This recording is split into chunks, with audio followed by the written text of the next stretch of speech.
When no man in Arizona could solve it, they came to Logan. The sun beat down like judgment over the Prescott auction yard. Dust swirled in the windless heat, coating boots, coats, and breath. A crowd of ranchers and traders circled the animals like buzzards, checking hooves, inspecting teeth, tapping shoulders, nodding without speaking. And in the far corner, forgotten, trembling, stood the last horse. Its ribs showed clear beneath patchy brown hide, and a scar ran down its left flank like it had once outrun death and barely survived. Its eyes were different too, big, dark, and watchful. Not panicked, not dull, just tired. No one bid, not even a glance. That was when Peter Marsh stepped forward. He was gaunt, maybe 40, maybe older. Dirt-cracked hands.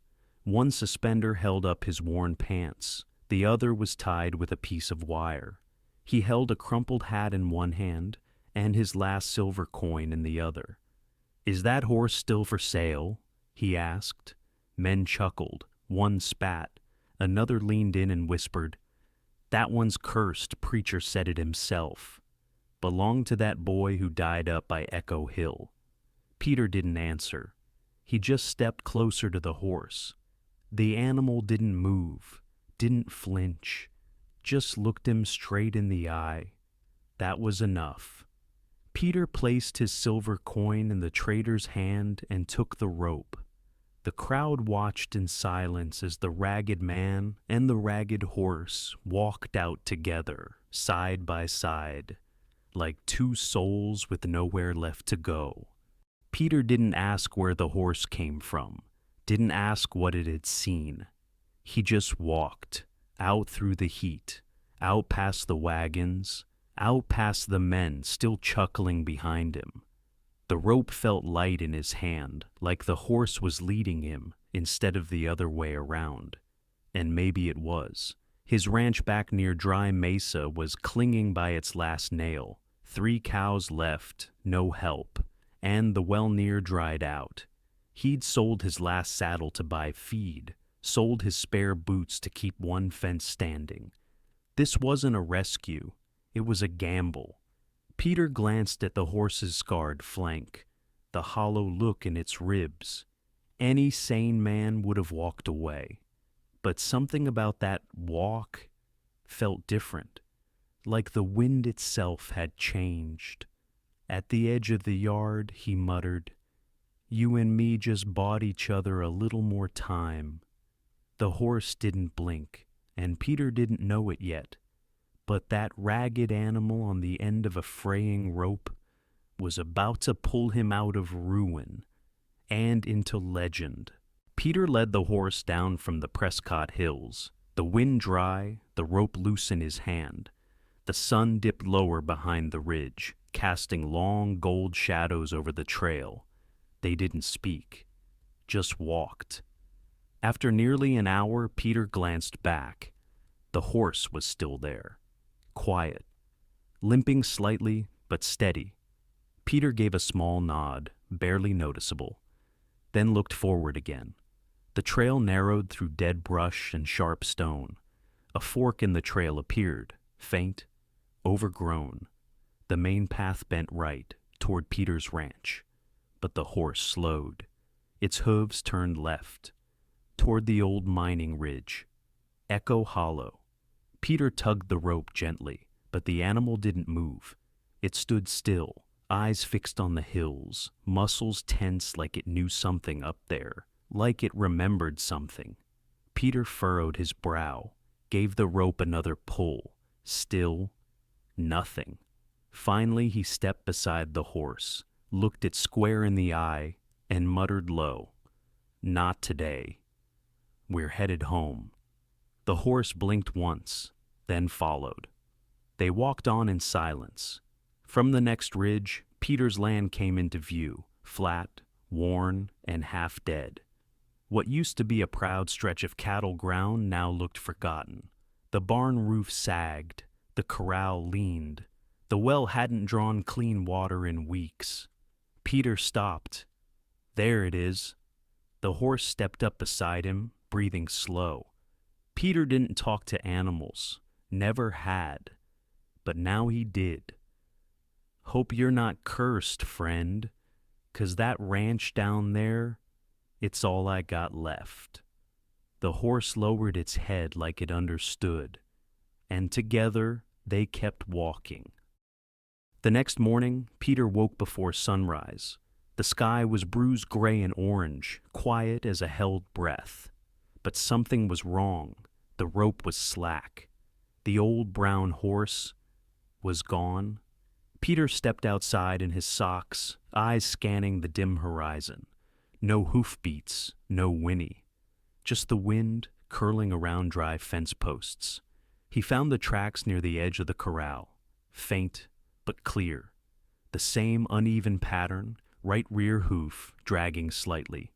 Peter saddled his mule and followed. No breakfast, no plan, just instinct. The trail cut east, over the rise, past the old orchard his father once tried to grow, and into the ridge country, land no one used anymore.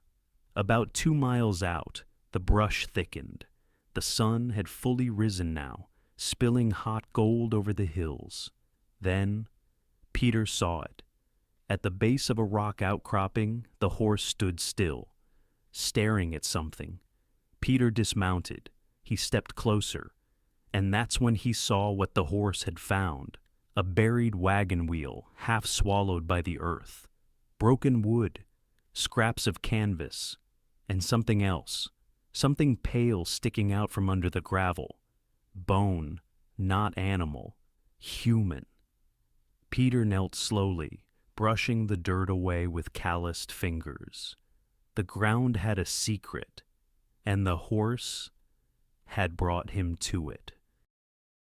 Peter crouched by the wreckage, brushing more dirt away. Under the canvas lay bones. A man's frame, half-rotted boots, and beside him, a rusted metal strongbox wedged into the earth. The horse stood nearby, silent, almost reverent. Peter pried the box open with his knife. The lock cracked loose, and inside was something that didn't belong in this forgotten place. A thick leather-bound ledger, gold-trimmed pages, names, numbers, signatures, and a faded emblem burned into the cover. Arizona Territorial Mining Company. He flipped through it. Claims, transfer deeds, dozens of them. All signed over to someone named Lyle Creed. Peter's eyes narrowed. He remembered the name. Creed was a silver baron 20 years ago. Disappeared during the winter of '62. Folks said he ran off to Mexico with all the payroll. Some said Apaches got him. Others said he never existed at all. But here he was, buried alone in the hills, with proof of dozens of ownership claims, some still active. If these papers were real, Peter wasn't just holding a ledger. He was holding the keys to land rights, silver veins, royalties that could change everything. He stood slowly, wiping sweat from his brow, and turned to the horse. "You knew, didn't you?" he muttered. The horse just blinked, still watching. Peter slid the ledger under his coat, mounted up, and rode back in silence. He didn't understand it. Not yet. But one thing was clear. This horse hadn't just led him to a grave. The sun was low when Peter climbed back down from Echo Hollow, the strong box hidden under his coat, and the horse moving slow beside him. But what he didn't see was them. 3 riders, far off, just silhouettes on the ridge, watching from behind rock and sage. They didn't ride like strangers. They rode like men who already knew what they were looking for. And as Peter disappeared into the low valley trail, they didn't follow. Not yet. They just watched. Because the truth was, when Peter's horse had dragged him up into those hills, he hadn't just stumbled across an old grave. He'd walk straight into the middle of someone else's years-long search. The ledger, the mine claims, Lyle Creed's name. It was never lost, it was hunted, and now they were sure Peter had found it. The next morning, before sunrise, they rode again. Quiet, calculated, following the trail back down toward Peter's ranch. But there was one thing they didn't know. That scarred old horse that led Peter to the grave. It remembered. Its hide still bore the same scar from the ambush that killed its master. Its hooves had once run the same paths up Echo Hollow. The moment it felt Peter's hand, it had chosen him, not by accident, but with purpose. When it pulled toward the hills that night, it wasn't lost. It was going home. Peter didn't know where he was going, but the horse did. By late morning, Peter was back on the ranch, tending to the land like nothing had changed. He stacked firewood, fed the horse, even checked the boundary fence. But something in his gut wouldn't sit right. The horse paced more than usual, alert, ears twitching. Around noon, Peter stepped out to fetch water when he saw it. 3 sets of hoofprints in the dust, just beyond the western edge of his property. Not fresh, not old. Someone had ridden close, watched from the mesquite, then backed off. Peter crouched low, tracing the tracks, wide spacing, heavy weight, likely rifles. These weren't drifters. They were searching, or worse, circling. He walked back inside, slow and quiet. Opened the drawer. The ledger was still there, but now it felt heavier, not in weight, in consequence. He looked at the horse outside, standing perfectly still in the sun, watching the tree line. Peter whispered under his breath, "They're coming." And for the first time since he found that box in the hills, he wasn't sure if he'd live long enough to spend a single coin of it. As the sun dipped low, casting long shadows across the land, Peter sat silent on the porch, watching dust rise along the far ridge. 3 riders, moving slow, deliberate, not lost, not rushing, just coming. Peter didn't reach for his rifle yet, but he knew. These weren't strangers. They were coming for something. Inside the cabin, the ledger was wrapped tight in cloth, hidden deep in the floorboards now. The horse stood at the fence again, still, watching the same trail Peter was watching, like it remembered something Peter didn't. When the riders stopped just short of the ranch and turned off into the hills, Peter knew it wasn't over. They were circling, waiting. He poured black coffee from the pot and sat back in the chair, boots firm on the porch rail. He wasn't running, not tonight. That night, Peter barely slept. The old horse stood restless near the barn, ears twitching, sensing something long before Peter heard it. Just past midnight, the faint crunch of gravel.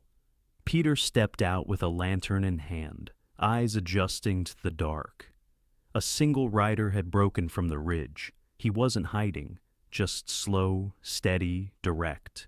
Peter waited, jaw tight, one hand near the Winchester, leaning against the doorframe. The rider stopped 10 yards out. A lean man, gray beard, long coat. His voice was calm. Too calm. "You find what you weren't looking for, friend?" Peter didn't answer. He didn't need to. The man dismounted, glanced at the horse near the barn, and nodded like he recognized it. "I used to ride with Creed," he said, "long time back, before things went bad." He tossed something small into the dirt near Peter's feet, a rusted sheriff's badge. Man like Creed don't vanish without someone noticing, and a ledger like that don't stay buried forever. Peter didn't flinch. The man smiled. "Others'll be comin' soon, not as polite." Then he turned, mounted up, and rode off into the darkness. No threats, no gunplay, just a warning. Peter stood there, alone on the porch, wind picking up around him. Inside the house, the ledger still waited, but now Peter knew. He wasn't just holding old papers, he was holding unfinished business. Peter stepped off the porch at dawn, eyes still fixed on the empty trail where the stranger had stood the night before, but there was no sign of him now, only dust. He walked to the spot where the badge had landed. Half buried in the dirt was the old tin star, faded, bent, no markings left on it, just one shallow scratch across the center, a warning, the kind only old lawmen knew how to give. Peter knelt beside it, silent, then looked up toward the hills. The trail to Echo Hollow shimmered faintly in the morning light, just visible between the cactus and sage. The horse stood nearby, already saddled, waiting. Peter swallowed hard. He didn't know who that man was, but someone out there knew about the ledger, and they weren't done, not yet. He picked up the badge, slid it into his coat, and mounted the horse. Whatever this was, it was coming for him. That night, the three men returned. No knocking, no words. They came armed and ready. Peter stepped outside as they surrounded him beneath the moonlight. One of them spoke, low, cold. "We know what you found. Hand over the papers, and this ends clean." Peter didn't move, didn't blink. He'd lived too long with nothing. This was finally something. "Not a chance," he said. The tallest one nodded. That was their answer. They grabbed him, tried to drag him down. But Peter fought like hell. He swung, kicked, bit. He was outnumbered, but not outwilled. Inside the cabin, a lantern crashed to the floor. Flames leapt fast, licking the walls. And then there was a sound. Hooves, thunderous, rage. The horse had returned, the same horse that led him to Echo Hollow, the one that remembered. It wasn't just Peter's horse. It had been Creed's once, and it wanted justice. The beast charged. One man was kicked straight into the fire, screaming, gone. Another tried to run. Too late. The horse reared and stomped him into the dirt. The third man scrambled to escape, but the flames reached the old barn, then the posts, then the roof. Within minutes, Peter's ranch was burning to the ground. He stood there, bloodied and gasping, staring at the fire, the strong box, the papers, all gone. Except one thing, tucked inside his coat, was the ledger, still safe. He looked at the horse, and the horse looked back. They didn't speak, didn't need to. By week's end, Peter had filed those claims. 3 ranches, 2 mines, and land rights that stretched for miles. The story spread fast, of the man who went from nothing to everything. But Peter never told them the truth, never told them about the horse, the one that chose him, the one that remembered, and the one that made him the richest man in 3 counties. Some say it was luck, others say it was fate, but Peter knew better. He didn't find that horse. The horse found him. Subscribe for more Western mysteries.